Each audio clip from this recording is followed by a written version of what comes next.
केंद्रातल्या भाजपच्या सरकारने म्हणजे मोदी सरकारने देशाच्या अन्नदात्याची हालअपेष्टा ज्या पद्धतीने केली, सत्तेमध्ये याच्या पहिले जे काही स्वप्न दाखवले आणि सत्ते आल्यानंतर देशाच्या जनतेला शेतकऱ्यांच्या विरोधात 3 काळे कायदे आणून शेतकऱ्यावर अत्याचाराची सुरुवात केली। शेतकऱ्यांनी आपल्या न्यायिक अधिकारासाठी जेव्हा लढाई सुरू केली तर ज्या दिल्लीच्या सीमेवर 25 किलोमीटर अंतरावर खिळे गाडले गेले, यांच्याजवळ कोणी जाऊ नये त्याची व्यवस्था निर्माण केली, भिंती टाकण्यात आल्या। 15 ऑगस्टला लाल किल्ल्यावर झेंडा फडकून दुसऱ्याच्या आपल्याच कार्यकर्त्याच्या हाताने झेंडा पडवून शेतकऱ्यांवर आरोप लावण्यात आले, आतंकवादी नक्षलवादी या पद्धतीने त्यांना दोषारोपण लावण्यात आले आणि गुन्हे दाखल करण्यात आले।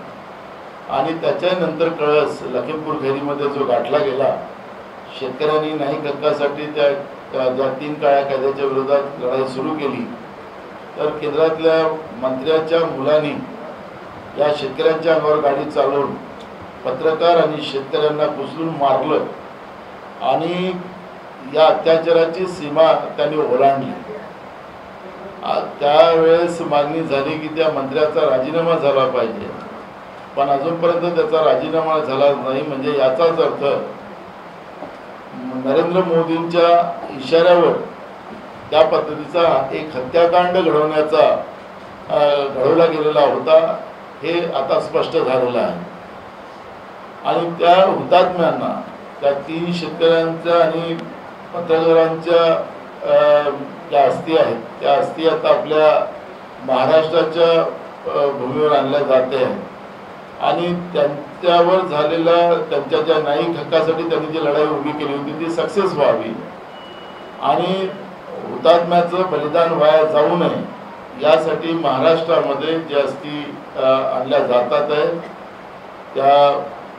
त्यांचं आपले जे महाराष्ट्रातले सगळे पवित्र स्थळ आहेत त्या ठिकाणी, जसं आता रेड्डी साहेबांनी सांगितलं, त्या सगळ्या स्थळाला त्या ठिकाणी भेटी दिल्या जाणार आहे। 29 तारखेला 28 तारखेला एक मोठं या ठिकाणी एक सभा पण घेतली जाणार आहे आणि त्या सभेमध्ये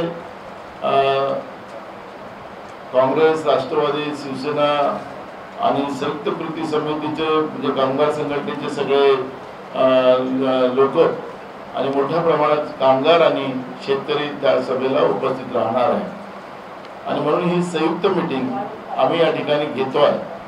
जे 3 काळे कायदे सकाळी म्हणजे 2-3 दिवसाच्या पहिले देशाच्या प्रधानमंत्र्यांनी सांगितलं की आम्ही वापस घेतो आहे, पण इतके खोटं बोलून सत्तेत आल्यानंतर आता या देशाच्या शेतकऱ्यांचा, अन्नदात्याचा विश्वास नरेंद्र मोदींच्या शब्दावर राहिलेला नाही। त्याचे अनेक उदाहरण देता येईल। जेव्हा नोटबंदी आणली गेली, नोटबंदी अगर फेल झाली तर तुम्ही ज्या चौकात म्हणाल त्या चौकात मी सजा भोगायला तयार आहे। आता नोटबंदी फेल झाली पण प्रधानमंत्र्यांनी माझी नोटबंदी फेल झाली आणि मला आता कोणत्या चौकात सजा देता असं त्यांनी दुसऱ्यांदा उच्चार केलेला नाही। या देशाचा इतिहास राहिलेला आहे की लाल बहादूर शास्त्रीचं उदाहरण आपल्याला सगळ्यात चांगलं देता येतं की रेल्वेचा ॲक्सिडेंट झाला आणि त्याची जबाबदारी घेऊन स्वतः लाल बहादूर शास्त्रींनी आपल्या पदाचा, रेल्वे मंत्री पदाचा राजीनामा दिलेला होता। पण आज आपण पाहतोय की भाजप ज्या पद्धतीनं देश रोज विकते आहे आणि देशाच्या सगळ्या व्यवस्थेला आणि संविधानिक व्यवस्थेला डॅमेज करण्याचं काम करते आहे आणि म्हणून आता जनतेचा दबाव त्याच्यामध्ये निर्माण झाला पाहिजे, देश वाचला पाहिजे। देशाच्या संस्था विकायचं काम जे मोदी सरकार करते आहे, देशाचं संविधानिक व्यवस्था संपवायचा जे प्रयत्न करत आहे, त्याच्यासाठी आम्ही सगळी लोक एकत्रित येऊन त्याच्या विरोधातली ही लढाई, त्यांच्या विरोधातली ही लढाई आता आम्ही सुरू केलेली आहे। त्याच्यामुळे हा काही राजकीय भाग नाही, हा देशाच्या संविधानिक आणि देशाला वाचवण्यासाठी आम्ही सगळेजण एकत्रित आलेलो आहोत। एवढंच या निमित्तानं आम्ही तुम्हाला स्पष्ट करतो। काही प्रश्न विचारायचे? हाँ, हिंदी बोल देते। हिंदी, हाँ। संयुक्त किसान और मजदूर मोर्चा महाराष्ट्र की ओर से जिस तरह से देश में 3 कृषि कानून बनाए गए, किसानों का आंदोलन शुरू हुआ और लगभग 16 महीने आंदोलन चला। आंदोलन के दरमियान कई घटनाएं हुई। लाल किले की घटना, रास्ते पे कील बैठा देना, एक युद्ध की परिस्थिति निर्माण करना, ये सारी चीजें देश ने देखा। लेकिन सबसे गंभीर विषय जब हुआ जब लखीमपुर खीरी में केंद्रीय गृह राज्य मंत्री के सपूत ने किसानों पर गाड़ी चलाकर उनकी निर्मम हत्या करने का काम किया और निश्चित रूप से उसी की अस्थि किसान मोर्चा ने तय की कि इसे पूरे देश में हम ले जाएंगे और अलग जलाने का काम करेंगे। उसी उपलक्ष्य में महाराष्ट्र में सभी दलों के सहयोग से जो हमारा किसान सभा है राष्ट्रवादी कांग्रेस पार्टी की, साथ ही साथ में जो मजदूर संगठन है, सभी संगठनों के साथ इसमें सहभागी है। मुंबई शहर में 27 तारीख को जिस तरह से रेड्डी साहब ने बताया कि अलग अलग जगह पर अस्थि को ले जाया जाएगा, छत्रपति शिवाजी महाराज का जो शिवाजी पार्क में स्मारक है वहाँ पर ले जाया जाएगा, बाबा साहेब अम्बेडकर की चैत्य मूवमेंट तक ले जाया जाएगा, वहाँ से बाबू गेनू जो आज़ादी की लड़ाई में एक मजदूर ने अपने प्राणों की आहुति दी थी, उनके स्मारक पर ले जाया जाएगा। हुतात्मा चौक संयुक्त महाराष्ट्र की लड़ाई में जिन लोगों ने बलिदान दिया वहाँ, और उसके बाद महात्मा गांधी के पुतले पर ले जाके इसका समारोह होगा। निश्चित रूप से किसान आंदोलन ने पहली बार मोदी सरकार को पीछे हटने को मजबूर किया। निश्चित रूप से जिस तरह से किसानों ने 3 कानून को विरोध करने का काम किया, 700 अधिक लोगों ने अपने प्राण गंवाए और तब जाके जिस तरह से माहौल पूरे देश में बना। आगामी दिनों में उत्तर प्रदेश का चुनाव होने वाला है, उत्तराखंड का चुनाव है, पंजाब का चुनाव है और भारतीय जनता पार्टी पूरी तरह से हार रही है, जिसके कारण राजनीतिक परिस्थिति को देखकर मोदी साहब ने तीनों कानून को वापस लेने का निर्णय लिया। पार्लियामेंट में रिपील होगा, लेकिन किसान भाइयों की मांगे पूरी तरह से पूरी नहीं हुई। किसान भाइयों की मांग है, पहले दिन से मांग है कि एमएसपी जो मिनिमम सपोर्ट प्राइस का कानून बना के किसानों को गारंटी दी जाए कि उनके उपज को वाजिब दाम मिले। दूसरी मांग बिजली को लेकर है और सबसे बड़ी मांग जिसका सभी लोगों को समर्थन करना चाहिए कि जिन लोगों ने अपने प्राणों की आहुति दी उन्हें 1-1 करोड़ रुपया मुआवजा केंद्र की सरकार दे, ये मांग किसानों की है। साथ ही साथ मजदूरों को लेकर, महंगाई और बेरोजगारी को लेकर भी मांगे हैं, लेकिन प्रमुख 3 मांगे हैं कि देश के अंदर एमएसपी का कानून बनाया जाए। जब मोदी साहब इस कमेटी के अध्यक्ष थे कंज्यूमर के, उस समय उन्होंने सिफारिश की थी मनमोहन सिंह जी की सरकार में कि जब तक एमएसपी के लिए कोई कानून नहीं बनता तब तक किसानों को कोई एमएसपी मिनिमम सपोर्ट प्राइस मिलेगा नहीं।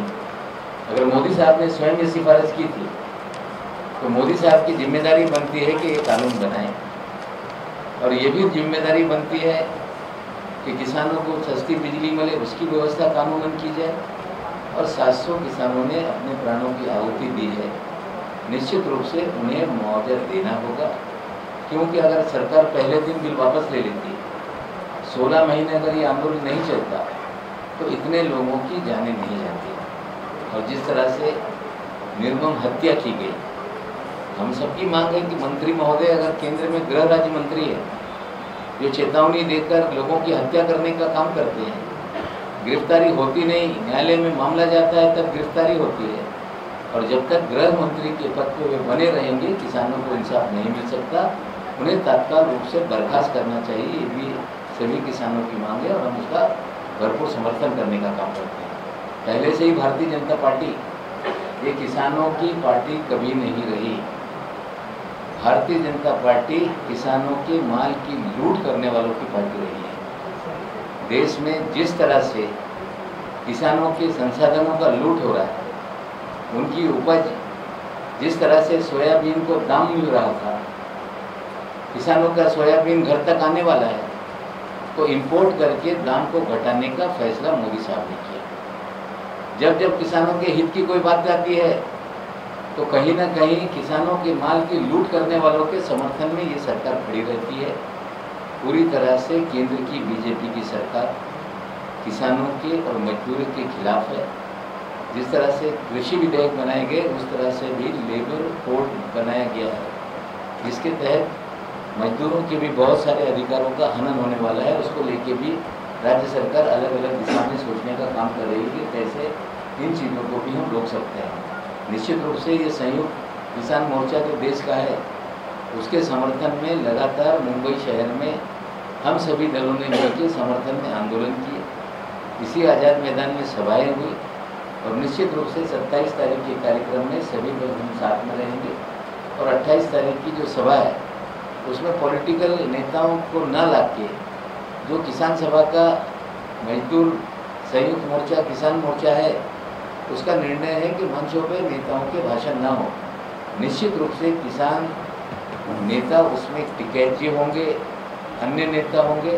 हमारी किसान सभा जो है या कांग्रेस पार्टी के जो किसान सेल के लोग हैं निश्चित रूप से उस मंच को साझा करेंगे, लेकिन कोई पॉलिटिकल नेता उस मंच को हम लोग साझा नहीं करेंगे। लेकिन जो अस्थि जो शहर में अन्य जगहों पे ले जाई जाएगी उसमें सभी नेता शामिल होंगे। अगर कोई प्रश्न होगा तो निश्चित रूप से सभी लोग जवाब देंगे। धन्यवाद।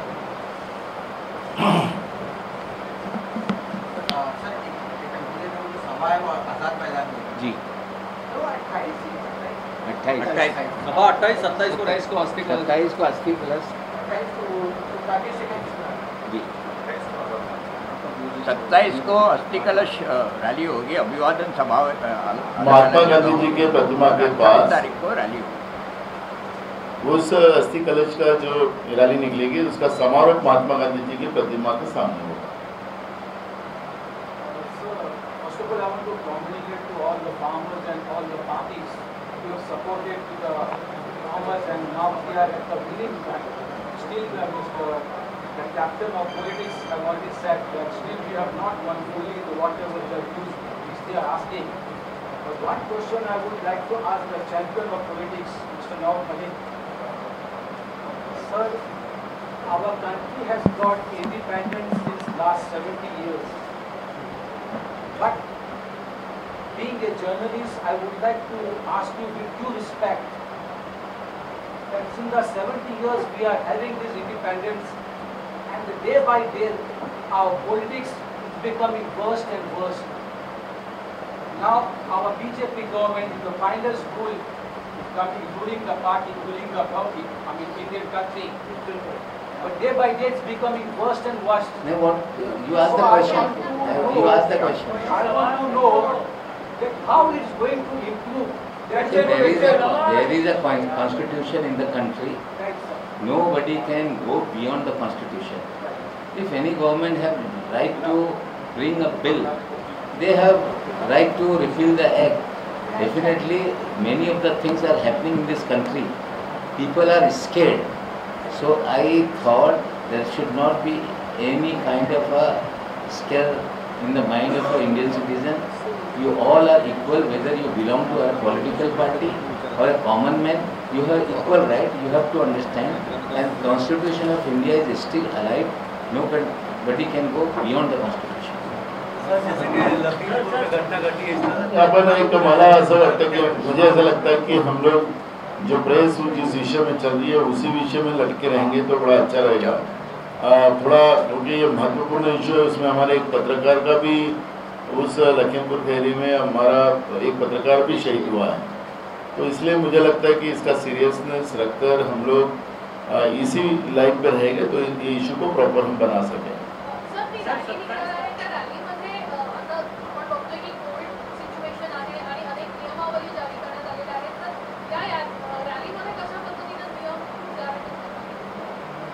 बरोबर आहे, आम्ही त्याचा प्रयत्न करू। हा जनतेचा उद्रेक आहे आणि कोरोनाच्याही या परिस्थितीमध्ये जे नियम ठरलेले त्याचं पालन करण्याचा प्रयत्न केला जातो।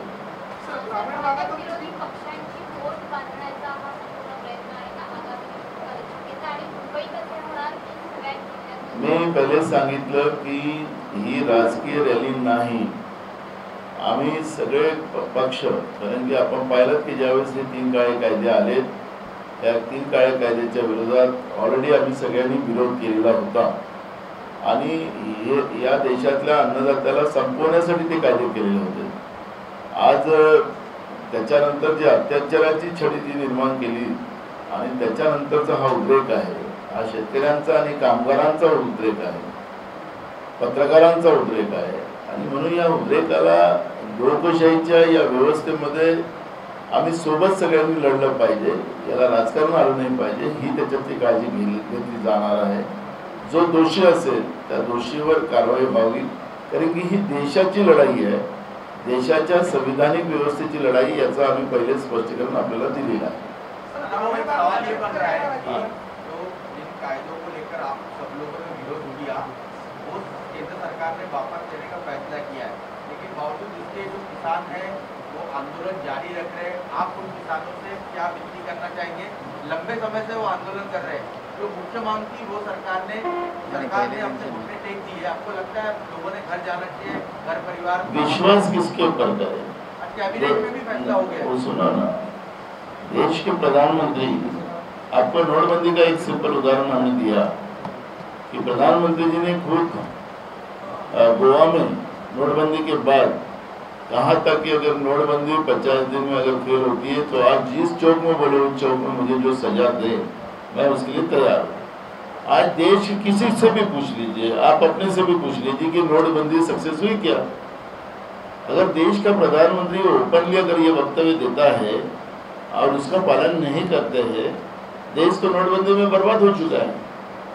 क्यों नहीं देश का प्रधानमंत्री जनता के सामने आता?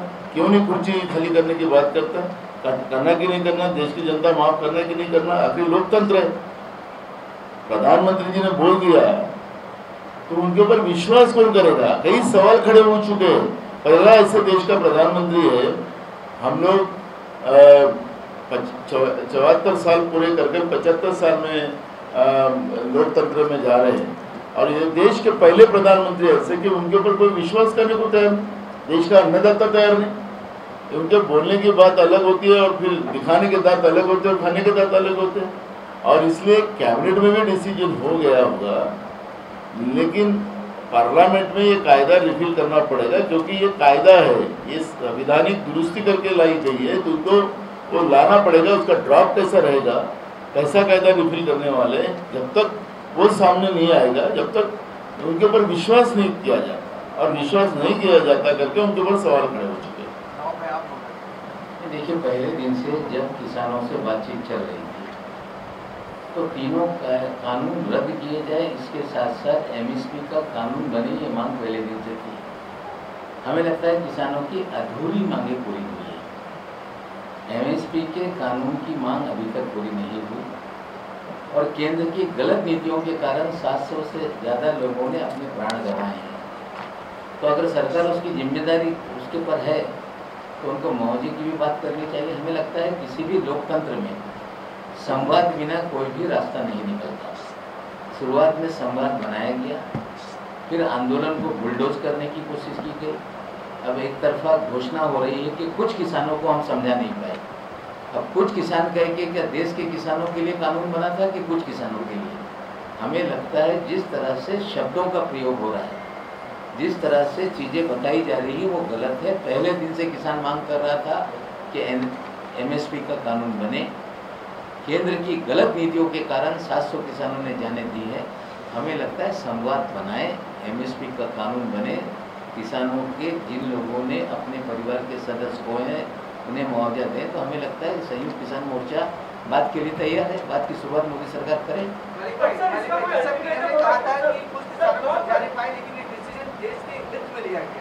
तो अनहित में था. पहले ये स्पष्ट हो गया कि पहले जो कानून बना था वो देश हित में नहीं था.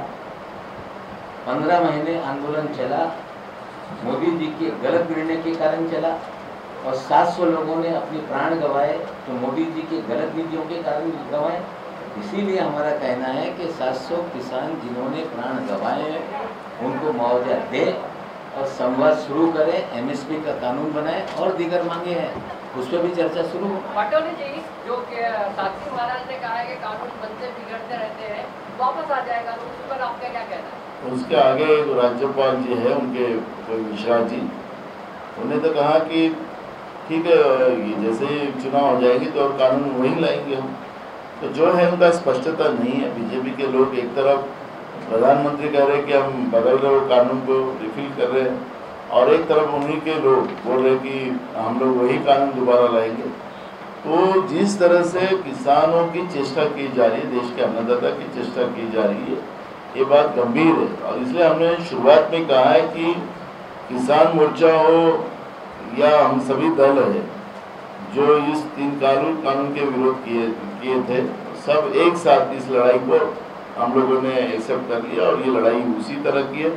और आपको एक बात याद होगा कि अब इन लोगों के ऊपर विश्वास कोई नहीं करने को तैयार है, और जब विश्वास ही इस देश की सरकार पे अब किसी का नहीं रहा, और उनके राज्य के भी नेता क्या बोलते कि मुट्ठी भर किसान जो इस कानून के विरोध में थे, मुट्ठी भर, ऐसे ही उनके मुंह से जवाब आते थे। अब मुट्ठी भर किसानों के लिए तुम कानून को रिफिल कर रहे हो।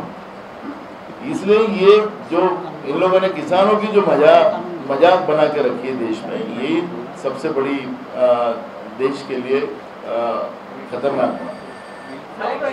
एक सवाल आपने कहा कि जो बाकी की मांगे वो पूरी होनी चाहिए, लेकिन आपको नहीं लगता कि डेडलाइन होनी चाहिए? 3 कानून को देखिए, ऐसा है, डेडलाइन बनाने का काम सरकारों का होता है। लोकतंत्र में रिस्पॉन्सिव गवर्नमेंट होना चाहिए, रिस्पॉन्सिबल अपोजिशन के साथ साथ। अपोजिशन रिस्पॉन्सिबिलिटी लेने के लिए तैयार है, लेकिन रिस्पॉन्सिव गवर्नमेंट नहीं है, कोई बातचीत नहीं होती, रास्ता निकालने का प्रयास नहीं होता। इतना बड़ा आंदोलन चला, सभी सर्वदलीय बैठक कभी बुलाई नहीं गई। हमें लगता है हम जो सोचेंगे उसी तरह से देश चलेगा। ये लोकतांत्रिक व्यवस्था में नहीं चलता। बातचीत की शुरुआत करें। एमएसपी का कानून मोदी साहब की सिफारिश थी, 700 किसानों की जाने गई, जिम्मेदारी मोदी सरकार की है। तो कम से कम संयुक्त किसान मोर्चा से संवाद शुरू करें। जब तक बातचीत नहीं होती, लोकतंत्र में रास्ते नहीं निकलते। बात ही नहीं करेंगे, अपनी शर्तों पे बात करेंगे, हमें लगता है ये मोदी सरकार का रवैया ठीक नहीं। हम मांग करते हैं कि अगर कोई भी डेलीगेशन किसानों का आता है और सर्वदलीय बैठक के साथ भी उसमें अगर कोई चर्चा होती है, तो हमें लगता है कि और भी बेहतर हो सकता है। शायद तोमर जी चीज़ों को हैंडल नहीं कर पा रहे हो, शायद मोदी जी और शाह जी का किसानों को लेकर समझ कम होती हो। बहुत सारे किसान नेता इस देश में हैं जो विपक्ष में हैं, वो भी साथ में बैठे।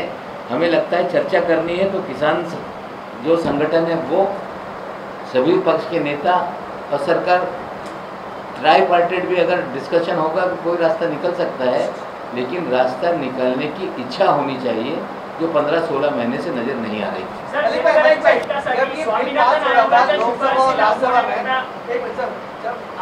आज आप लोग विरोध करोगे किसान बिल गलत था, लोकसभा में जब ये बिल पास हो रहा था तो आपकी पार्टी शिवसेना में उनको वहाँ गए, उन्होंने सपोर्ट किया ना विरोध किया।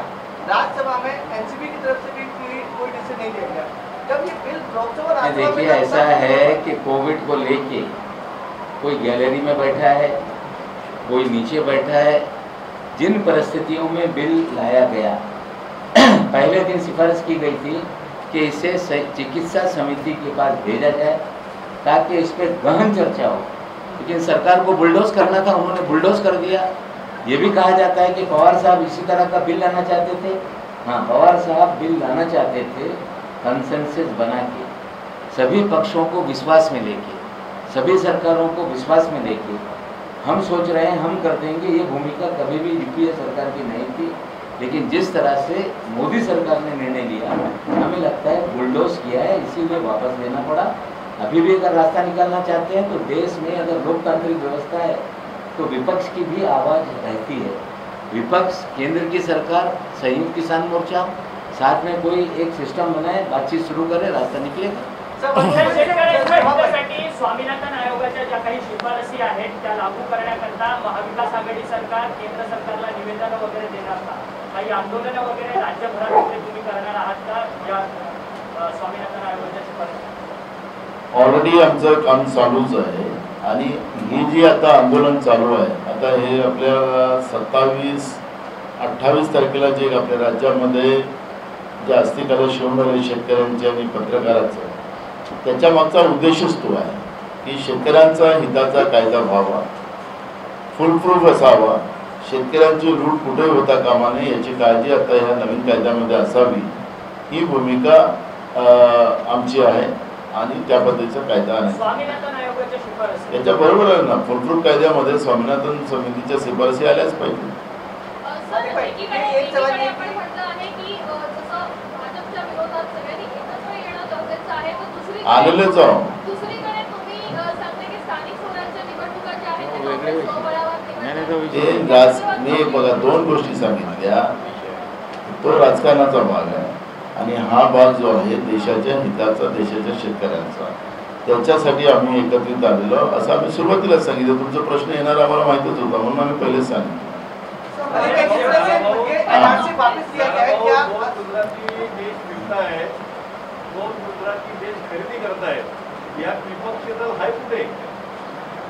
माध्यमांच्या मधात फसलेलं आहे. सर, एक ये बात हो रही है कि अभी किसान आंदोलन खत्म होने के बाद में वापस से CNRC शुरू होने वाला है, तो उसके बारे में नहीं, अभी आज विषय नहीं, बाद में बात करेंगे. बाद में बात करतो उसका. एसटी बंद आहे, ग्रामीण भागातल्या शेतकऱ्यांना जर तुमच्या सामील व्हायचं असेल या मोर्चामध्ये, मार्ग खूप आहेत, मार्ग खूप आहेत. थँक्यू. Last question. डिक्लेअर मार्गाचं कामगारांच्या हक्कांचं हनन होत आहे, कामगारांवरती पण अनेक ते बाबतीत महाराष्ट्र राज्यामध्ये गेल्या 15 दिवसांपासून आझाद मैदानामध्ये एसटी कामगार आंदोलनाला बसलेले आहेत. त्यांचे काही अजूनपर्यंत निर्णय लागले एक बघा, ते स्पष्ट आहे, सरकारच्या वतीनं आम्ही स्पष्ट केलेलं आहे. त्यांच्या ज्या फायनान्शियल जेवढ्या काही डिमांड होत्या कामगारांच्या, एसटी कामगारांच्या, त्या सगळ्या पहिल्यांदा महाराष्ट्रामध्ये पूर्ण करण्यात आलेल्या आहे. पण भाजप त्यांना ज्या पद्धतीने फूस लावली, त्यांच्या खांद्यावर बंदूक ठेवून आपल्या स्वतःच्या राजकीय पोळ्या शिकायला निघाले, आज ते चुकल्यावर पडले. त्याच्यामुळे लोकांची गैरसोय झाली. जसा प्रश्न विचारला की बस बंद झाल्यामुळे किती लोकांची गैरसोय झाली, आणि दिवाळीच्या सणाच्या काळात तर भाजपला राज्यामध्ये असंतोष माजून त्यांना राज्याचे सरकार असतील आणि राज्याची बदनामी करायचा तो प्रयत्न चालू आहे. हेच खऱ्या अर्थानं चुकीचं आहे. राहिलं खाजगीकरणाचा आणि शासकीकरणाचा जो भाग आहे, आता केंद्राच्या सगळ्या प्रॉपर्ट्या विकायला लागल्या. BSNLचं परवाच त्यांनी जाहिरात काढली, रेल्वे विकून टाकले, सगळ्यात जेवढं काही असतील त्यांच्या केंद्र सरकारच्या ज्या पब्लिक सेक्टर आहेत ते सगळे विकायला निघाले. आणि राज्यामध्ये एकीकडे सांगायचं की आम्हाला आता शासकीकरण पाहिजे, आणि म्हणून मुंबईवरची व्हिडिओ तुम्हीच फिरवता तुमच्या माध्यमामध्ये की त्यावेळेस नाही करता येत होतं शासकीकरण. सांगायचं तात्पर्य म्हणजे हा दोघलापण जो आहे, या दोघलापण आता BJPचा स्पष्ट झालेला आहे. त्याच्यामुळे कामगारांच्या बद्दल महाविकास आघाडी आजही त्याच्यामध्ये तयार आहे. आमची भूमिका त्याच्यामधली आहे की कोर्टात आता हे प्रकरण आहे, त्यांना शासकीकरणाचा कोर्टाचा जो निर्णय येईल तो सरकारला मान्य राहील. त्याच्यामुळे पैशाचे जे प्रश्न होते ते राज्य सरकारने त्यांचे सगळे प्रश्न निकाली काढलेले आहेत, आणि ते पहिलेच काढले होते दिवाळीच्या पहिले. फक्त ते शासकीकरणाचा मुद्दा आहे, तो कोर्टाचा निकाल, त्या निकालाप्रमाणे कारवाई केली जाईल.